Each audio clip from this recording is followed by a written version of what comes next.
What if the most dangerous team in the NFL right now isn't the one making the loudest moves, but the one building quietly while everyone else celebrates headlines? The Seattle Seahawks did not just win and fade into the background. They did not just raise a banner and settle into comfort.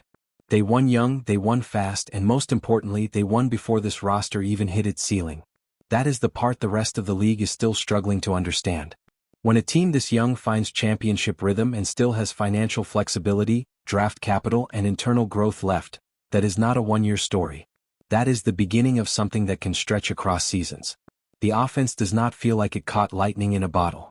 It feels organized. It feels intentional. Sam Darnold finally looks like a quarterback placed inside a structure that fits his mind and his arm instead of forcing him to survive chaos. The ball comes out quicker. The reads look clearer. The confidence shows in late-game moments where hesitation used to creep in.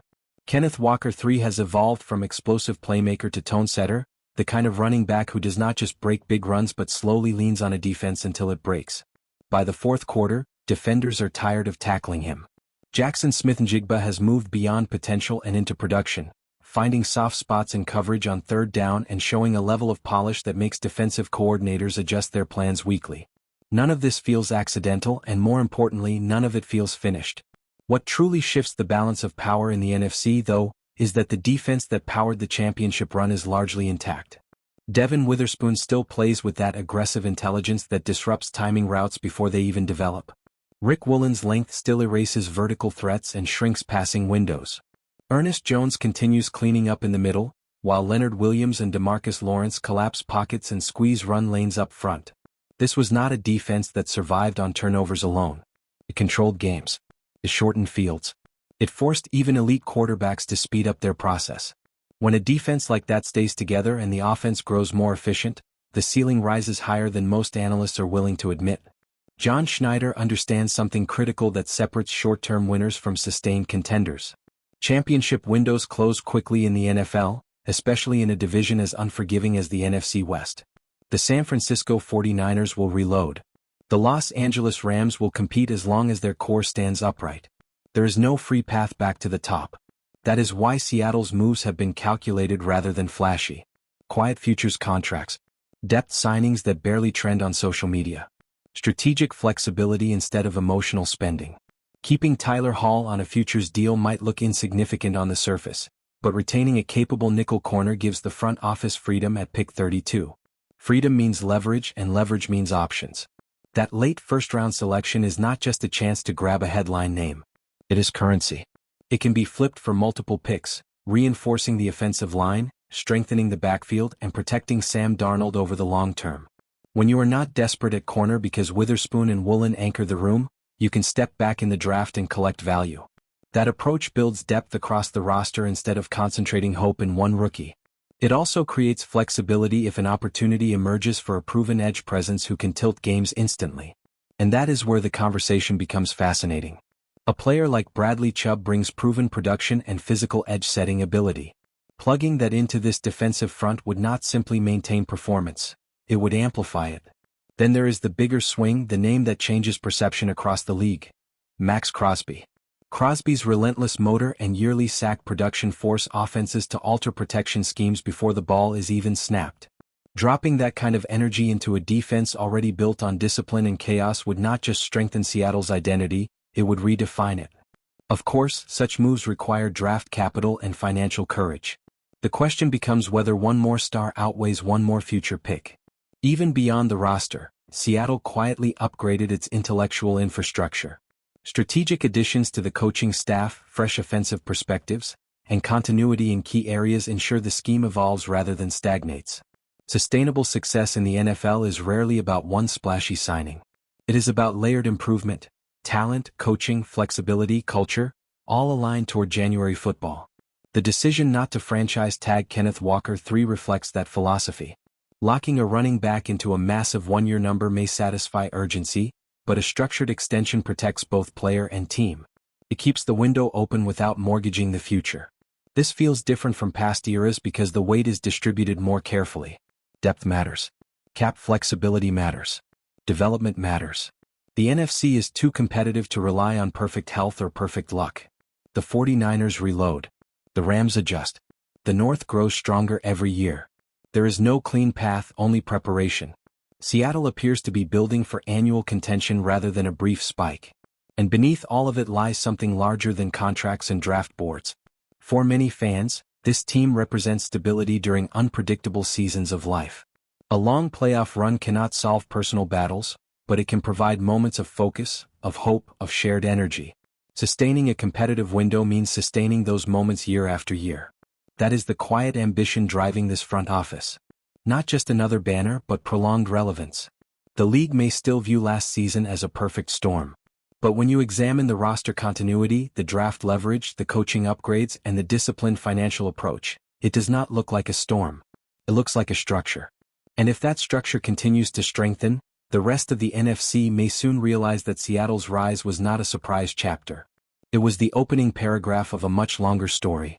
If you believe the Seattle Seahawks are building something bigger than just one championship, drop your thoughts in the comments right now. I want to know, do they go all in for another superstar or keep stacking depth the smart way? Make sure you like this video if you're riding with Seattle, share it with every Seahawks fan who thinks this era is just getting started, and don't forget to subscribe for more in-depth Seahawks and NFL breakdowns all season long. Turn on notifications so you never miss the next big move, because the next chapter of this story could drop at any moment. Fire. And if this truly is the opening paragraph, then the next chapter will not be written in celebration.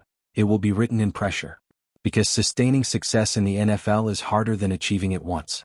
Now every opponent circles Seattle on the schedule. Now every defensive coordinator spends extra hours studying Darnold's tendencies. Now every young player on the roster has to prove that last season was not adrenaline but standard. That shift, from hunter to hunted, is where contenders either separate themselves or slowly slide back into the pack. The next phase for this team is about response. How does Sam Darnold handle being the quarterback everyone studies instead of doubts? Can Kenneth Walker III maintain his physical dominance across a longer window without wearing down? Does Jaxon Smith-Njigba take the leap from reliable weapon to weekly matchup nightmare? Growth in the NFL is never automatic. It is earned in film rooms, in recovery sessions, in quiet off-season reps when nobody is watching. If those internal jumps happen, this offense will not just be efficient, it will be adaptable. And adaptability is what wins playoff rematches. Defensively, the standard rises even higher. Opponents will test Devin Witherspoon with double moves and stacked releases. They will challenge Woolen with route combinations designed to isolate him. They will try to neutralize the pass rush with quicker throws and misdirection. The difference between a good defense and a lasting one is counterpunchability. Can this unit adjust mid-season? Can it evolve when tendencies are exposed? If the answer is yes, the floor remains high. If the answer becomes dominant, the ceiling pushes toward historic. Then there is the strategic patience of John Schneider. The trade deadline looms months away, but the ammunition could already be in place. Extra mid-round picks. Cap flexibility. Depth at key positions. If an elite pass rusher becomes available or a surprise veteran shakes loose, Seattle can act without panic. That is the advantage of disciplined roster construction. You are never forced, you are positioned. And being positioned in November matters more than headlines in March. Another subtle storyline will unfold along the offensive line. Championships are often remembered for quarterbacks and pass rushers, but sustained runs are protected in the trenches. If Seattle uses its draft leverage to reinforce the interior, games become shorter. Fourth quarters become manageable. Play action becomes lethal. That ripple effect extends everywhere. Fewer hits on Darnold, fresher legs for Walker, cleaner pockets on third down. It is not glamorous, but it is foundational. The emotional weight will grow too. Success changes expectations inside the building.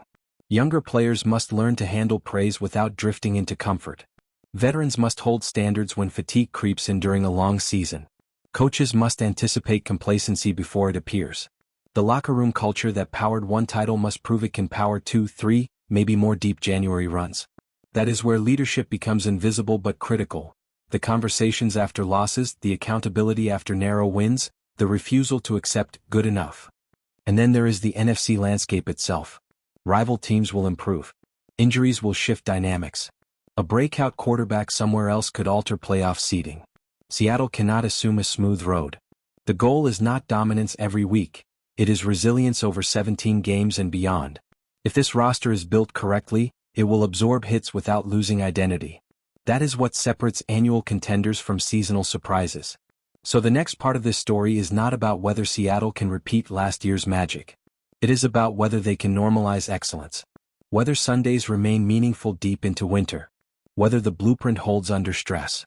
Because if it does, the league will eventually stop asking whether the Seahawks can stay at the top, and start asking who is capable of knocking them off it.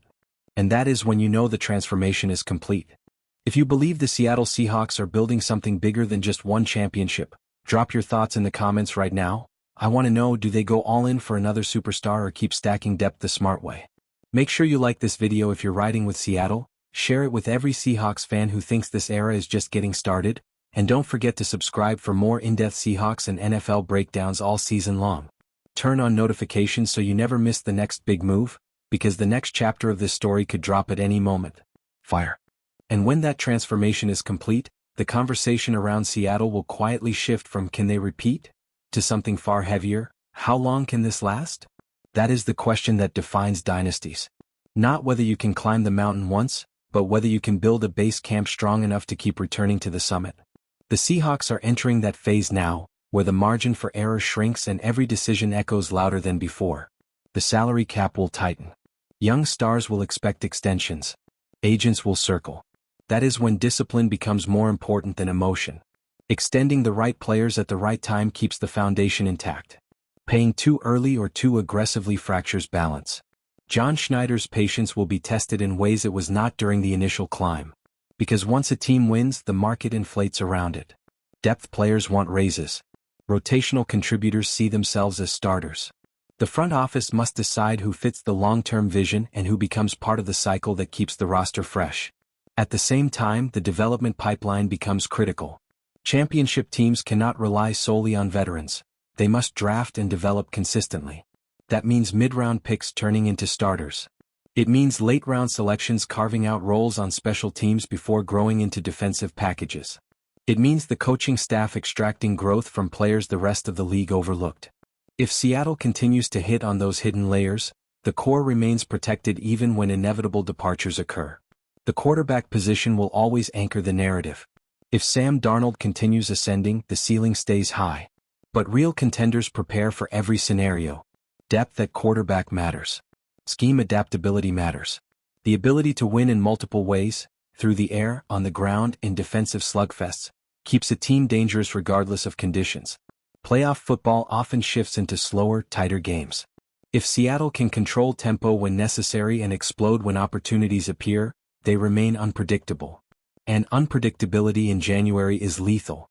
There is also the psychological side of sustained success.